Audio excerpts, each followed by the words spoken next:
నమస్తే, welcome to Telugu రాజ్యం. ప్రస్తుతం మనతో పాటు ఉన్నారు అనలిస్ట్ కేఎస్ ప్రసాద్ గారు ఉన్నారు. సార్ నమస్తే. నమస్తే అండి. కేఎస్ ప్రసాద్ గారు, ముఖ్యంగా పులివెందుల జెడ్పీటీసీ ఉప ఎన్నిక అనేది అందులో అక్రమంగా జరిగాయి ఎన్నికలు అన్నట్టు కూడా ఎస్సీ కమిషను కలెక్టర్ గారికి నోటీసులు జారీ చేసిన పరిస్థితి, కడప జిల్లా కలెక్టర్కి. ప్రజలు తమ ఓట్లు వాళ్ళు వేసుకోలేదు, ఎవరో వేశారని చెప్పేసి కూడా వైసీపీ నాయకులు ఎస్సీ కమిషన్ తలుపు తట్టారు. ఉప ఎన్నిక రద్దయ్యే అవకాశం ఉందా?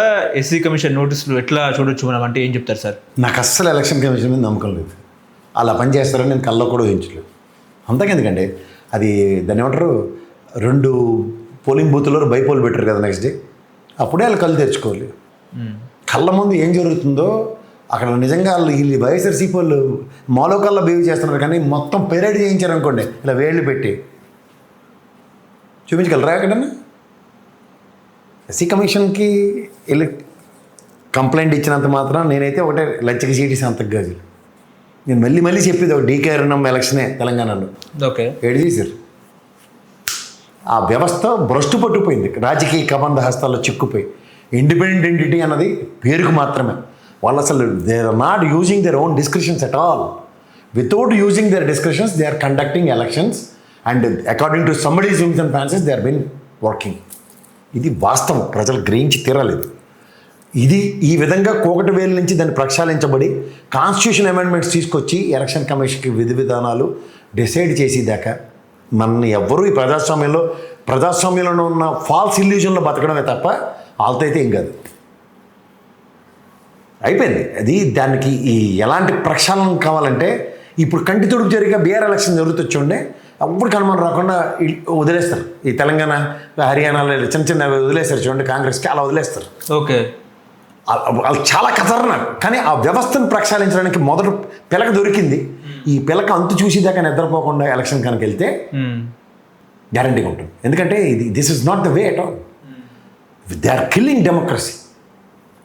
ఓ పక్క ఈ సెఫాలజిస్టులనే బుర్ర తక్కువ వేదలో దాపరించారు ప్రజాస్వామ్య ద్రోహులు. దానితో వీళ్ళు కూడా ప్యారల్గా అలాగే పనిచేస్తుంది ఈ వ్యవస్థ.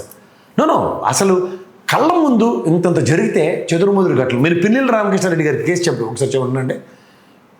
ఆయన ఎరగొట్టాడు కదా, ఎలక్షన్ కమిషన్ కేసు పెట్టింది, ఎవరు ప్రైవేట్ కేసు మీద మనం జైలుకి వేశారు. అంత లైవ్లో అందరూ చూసాం కదా. అది దానికి రెస్పాన్సిబిలిటీ ఏది? ఎలక్షన్ కమిషన్దే. సాయంత్రం చెదురుముదురు గట్టలు తప్ప ఏది జరగలేదంటే అక్కడ జరిగిందే. ఎందుకంటే ఈ బ్లేమ్ తీసుకుని దీని మీద చర్య అనుకో, అసలైన చర్య ఏం దేని మీద తీసుకోవాలో తెలుస్తుంది అక్కడ. అందులో పాము దూరిందని చెప్పాడు ఆయన. అదే పాము దూరిందో, తొక్క దూరిందో, తోటకూర దూరిందో, పైపించి అక్కడ ఎలక్షన్ ఎవడు బటన్లు నొక్కాడా విత్ వీడియో వెబ్కాస్టింగ్ వస్తుంది కదా. ఇప్పుడు ఈ వీడియో ఫుటేజ్ బయటకు ఎలా వచ్చింది? అది ఇంకో దగ్గర. నన్ను సెల్ ఫోన్ తీసుకుని లోపలికి వెళ్ళిస్తారా? లేదు, అస్సలు లేదు. మరి ఆ వీడియో ఫుటేజ్ ఎలా వచ్చింది? అక్కడే ఫండమెంటల్ డీవియేషన్స్ ఏవైతే ఉన్నాయి ఎలక్షన్ కమిషన్లో, వీటిని ఎవడైతే ప్రక్షాళించబడతాడని అడుగుతాడో, ఎవడైతే కేసు పెడతాడో వాళ్ళ మీద ఎలా ఉంటుందో ఇప్పుడు అందరికీ తెలుసు. ఒక సామాన్యుడు ఈవీఎం పగలగొడితేనే అసలు బయటికి రాని పరిస్థితి, ఆయన జైలే, ఇక లైఫే ఇస్తారు కదా సార్. అలాంటిది ఒక వ్యక్తి వెళ్ళి ఈవీఎం పగలగొట్టిందంటే ఎంత ధైర్యం సార్? అరే ఈవీఎం పగలగొట్టే పరిస్థితులు చెప్పండి. ఆ ఈవీఎం పగలగొడుతున్నప్పుడు వీడియో తీసినాడు వాడు, అవి పరిస్థితులే కదా. ఇవన్నీ ఎన్ని లింకులు ఉన్నాయి? ఈ గొలుసు యంత్రాలు ఉంటాయి చూడండి, అలాగా రైలు చక్రాలు తిరిగినట్టు తిరుగుతూనే ఉంటుంది కేసు. అంచేది ఏంటి, మొదట్లోనే ఎవరికి అనుమానం రాకుండా కొట్టినట్టు నేను తిప్పినట్టు అన్నట్టు ఈవీఎం గుర్తావా అని చెప్పి కేసు ఎట్టేసి పక్క పోయారు ఎలక్షన్ కమిషన్. అసలు పిలక పట్టుకోవాల్సింది ఎవరిది? Election commission. ఆ వీడియో బయటకు ఎలా వచ్చింది చెప్పు ఫస్ట్. అంటే you are allowing some nonsense inside. ఇంకో దాంతో ప్యారల్గా మునిపడిన వ్యవస్థ ఎవరు? పోలీసు వ్యవస్థ. అసలు ఎవడో ఫోన్ పట్టుకెళ్తే నువ్వు ఎలా అలౌ చేసావు? 2 వ్యవస్థలు. మూడోది అక్కడ భయంకరంగా రిగింగ్ జరిగింది. వెబ్కాస్టింగ్ ఏది? సీసీ కెమెరా వీడియోస్ ఫుటేజ్ ఏది? నువ్వు చూసావా? ఇదే కదా. ఈ వీడియో చూస్తే చర్య తీసుకున్నావు, కానీ ఈ వీడియోకి ప్రేరణ ఎలాగొచ్చిందన్న దాని మీద. అలాగే పులివెందుల ఎలక్షన్ కనుక మీరు తీసుకుంటే ఇవన్నీ నేను ఎందుకు చెప్పాల్సి వస్తుందంటే, బాధ్యతారాహిత్యంగా వ్యవహరిస్తున్న ఎలక్షన్ కమిషన్ ఉన్నంతకాలం, వాతావరణ శాఖలాగా ఎలక్షన్ అయిపోయిన తర్వాత చెదురుమదురు గట్టలు తప్ప ఇంకేటి జరగలేదని చెప్పినంతకాలం మన ఎవడు కాపాడలేడు. మనం కేవలం we need to live that we are living in democracy. That is a false illusion.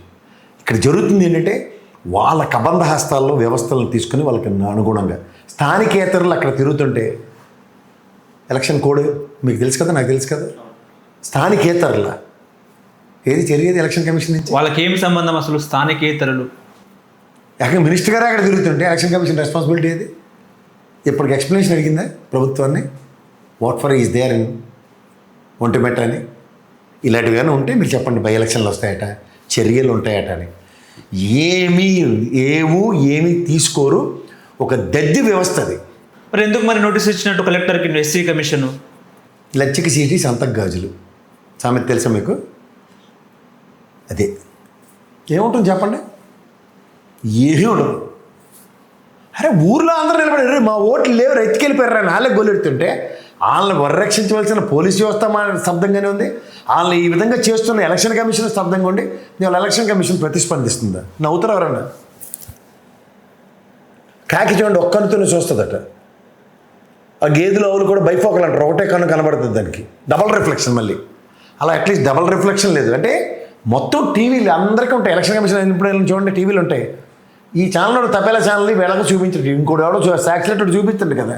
Yeah చర్యేది ఆ రోజు కాల్ లిస్ట్ తీయండి. అట్లీస్ట్ ఎలక్షన్ కమిషన్ నుంచి ఎన్ని కలెక్టర్ గారికి ఎన్ని కాళ్ళు వెళ్ళాయో, గౌరవ ఎస్పీ గారికి ఎన్ని వెళ్ళాయో, లేకపోతే కోయి ప్రవీణ్ గారికి ఎన్ని వెళ్ళాయో తీయరు కదా sir?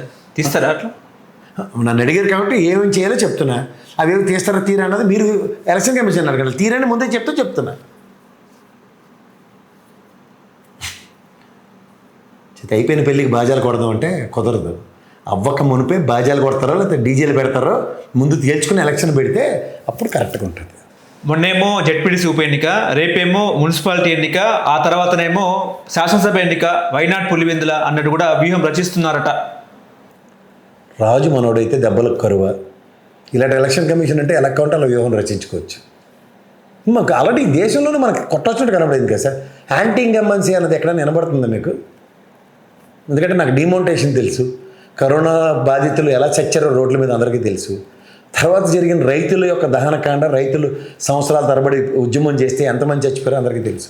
Okay, అదేవి anti incumbency lead అవ్వకుండా 303 247 అంతకన్నా ముందు అయితే యాంటీ ఇన్కంబెన్సీ అని చెప్పి బీజేపీ ప్రభుత్వం ఇవన్నీ కళ్ళ ముందు కనపడి ఎలక్షన్ కమిషన్ ఎక్కడుందని. ఛత్రపతి సినిమా చూసావా? అందులో ముసలి చూడు కర్రట్టుకుని లడ్డూలు చేశాను రారా ఎక్కడున్నారా అని అరుచుకుంటూ చూడు. అలా ఎలక్షన్ కమిషన్ ఎక్కడున్నామని ప్రజలందరూ అరుచుకోవడం, అంతకుమించి ఇంకేం లేదు. హంద్రీనివా నుంచి పులివెందులకు చంద్రబాబు నాయుడు నీళ్ళు ఇచ్చారటగా. ఓ వెరీ గుడ్, సూపర్. సేమ్ ఇదేంటిది బనకచర్లలాగే. ఇప్పుడు మనం తాళం వేసేతిని గొల్లెం మరిచేతిని కథ ఎప్పుడైనా తెలుసా మీకు? హంద్రీనివా కెపాసిటీ ఎంతండి? 40 టీఎంసీలు. నిలబెట్టారా? ఎక్కడెక్కడ ఇస్తున్నారు? పత్తికొండ, మదనపల్లి. మనకి వెలిగొండ ప్రాజెక్ట్ లాగా మదనపల్లి అట్ల దగ్గర ఏమైనా కొండలు తవ్వి నదంతో ఏమైనా చేశారు? లేదు. ఇప్పుడు వర్షాలు పడుతున్నాయి ఆదిలాబాదు, కరీంనగర్, నెక్స్ట్ ఇక్కడ వికారాబాద్ అని ఎలా మూలిపోయి మెదక్ సైతం సంగారెడ్డి డిస్ప్రపోర్షనేట్ వాటర్ గండిపడి ఎటైనా వెళ్తున్నాయి. అలా వచ్చిన నీళ్ళు కుప్పం దగ్గర వెళ్ళి అంటే ఆశ్చర్యపడుతున్నారా? లేకపోతే కుప్పంకి నీళ్ళు చంద్రబాబు గారు ఇచ్చారు అనుకుంటారా? ఎన్ని లిఫ్ట్ ఇరిగేషన్లు ఓపెన్ అయ్యి ఉన్నాయి, ఎన్ని చెక్ డ్యాములు కట్టారు, ఎన్ని రిజర్వాయర్లు కట్టారు, దాని ప్రణాళిక తెలిసేవాడికైనా? ఇదే విజనరీ అంటేగా. అంటే గ్రావిటీతో వాటర్ వచ్చింది, ఎక్సెస్ వాటర్ వచ్చింది కాబట్టి కుప్పంకి నీళ్ళు ఇచ్చామంటే. గతంలో జగన్మోహన్ రెడ్డి గేట్ ఇట్టింది కూడా తప్పే, ప్రాజెక్ట్ కట్టింది తప్పే, ఎన్ని లిఫ్ట్ ఇరిగేషన్ చేశారని అప్పుడు ఇదే ప్రశ్నించాం, ఇప్పుడు అదే ప్రశ్నిస్తున్నాం. అసలు దీని అంతటికీ మూలం ఎక్కడి నుంచి? హంద్రీనివా పేరు బాగానే ఉంది, వాటర్ ఎక్కడి నుంచి వస్తుంది దానికి? ఎవరికైనా శ్రీశైలం ప్రాజెక్టే దిక్కు. శ్రీశైలంలో 854 అడుగులు నింపిన తర్వాత దానిపైన వచ్చిన వాటర్ అంతటిని మీరు చెప్పినవన్నీ సస్యశ్యామలంగా పంచండి. అలా అక్కడ తెలుగు గంగ కొట్టి తమిళనాడుకి ఇచ్చినట్టు మీ ఆయిల్ని కూడా కుప్పం నుంచి బెంగళూరుకి వాటర్ ఇవ్వండి, ఏం తప్పు కదా. కానీ దానికి కావాల్సిన ప్రిపరేషన్స్ ఏంటి? ఎన్ని లిఫ్ట్ ఇరిగేషన్స్ కట్టారు, ఎన్ని మదనపల్లి ఎన్ని కొండలు తవ్వారు? వెలిగొండ ప్రాజెక్టుకి ధీటుగా మేము కూడా కొండలు తవ్వే ఈ సంవత్సరంలో ఈ గ్రావిటీతో వాటర్ వస్తుంది, లేకపోతే ఈ కెపాసిటీతో వాటర్ వస్తుంది. లేదంటే అక్కడ రాయలసీమ ఎత్తిపోతల ప్రాజెక్ట్ ఏ ముఖ్యమంత్రి నిద్ర లేపినా మా డ్రీమ్ ప్రాజెక్ట్ అంటారు కదా, 139 టీఎంసీల వాటర్ దాంట్లో నింపేరు లేదు. లేదా పోతిరెడ్డిపాడు హెడ్ రెగ్యులేటర్ నుంచి వచ్చే వాటర్ ఎంత సైజులు పెద్ద సోములు పెట్టేశారు, 854 అడుగులు పైనుంచి వచ్చే వాటర్ అంతా లాగేసుకున్న బ్రిజేష్ ట్రిబ్యునల్ ప్రకారం. బ్రిజేష్ ట్రిబ్యునల్ తీర్పు ఏంటి? ఇలా ఫ్లడ్ వాటర్ ఉన్నప్పుడే తీసుకోమన్నారు. ఫ్లడ్లు ఉన్నాయి కాబట్టి తీసుకున్నాం చెప్పండి, మేక అభ్యంతరంలే. కానీ తీసుకోవడానికి యాన్ని చేరదాకా తీసుకొస్తున్నారు మీరు. హంద్రీనివా తర్వాత నాకు తెలియ ఎవరంటే శ్రీదేవమ్మది, ఎందుకంటే శ్రీదేవమ్మ నియోజకవర్గం కర్నూలు జిల్లాలో. అక్కడి నుంచి మదనపల్లి నుంచి పులివెందులు వెళ్ళాలి, పొద్దునవాళ్ళ నుంచి మళ్ళీ ఇక్కడ కుప్పంకి రావాలి. ఎన్ని ఉన్నాయి దానికి తగరాలు. ఎన్ని కాలువలు తవ్వారు? ఎప్పటి నుంచి పని మొదలైంది? రాజశేఖర రెడ్డి గారి ఆయన నుంచి వచ్చిందా, మీ ఆయన నుంచి వచ్చిందా? మీ ఆయనలో జగన్మోహన్ రెడ్డి గారికి మీరు ఇచ్చిన రిప్రజెంటేషన్ రెవెన్యూ చేయండి అని బతిమాలదంతా కూడా మాకు తెలుసు.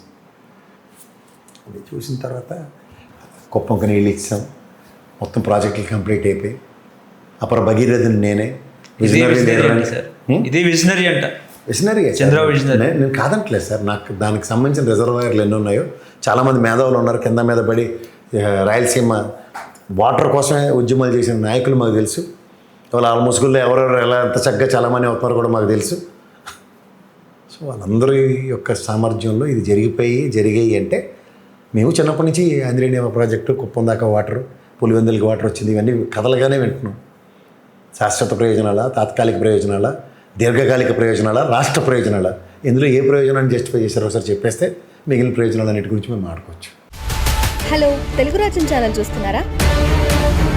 సామాజిక, రాజకీయ, జీవన చిత్రణే తెలుగు రాజ్యం. అతిశయోక్తులు, అసత్యాలు ఉండవు. రాజకీయ కోణం కాదు, ప్రజా కోణమే కొలబద్ద. తెలుగు రాజ్యం వీక్షణ మీ ఉత్తమ అభిరుచికి నిదర్శనం.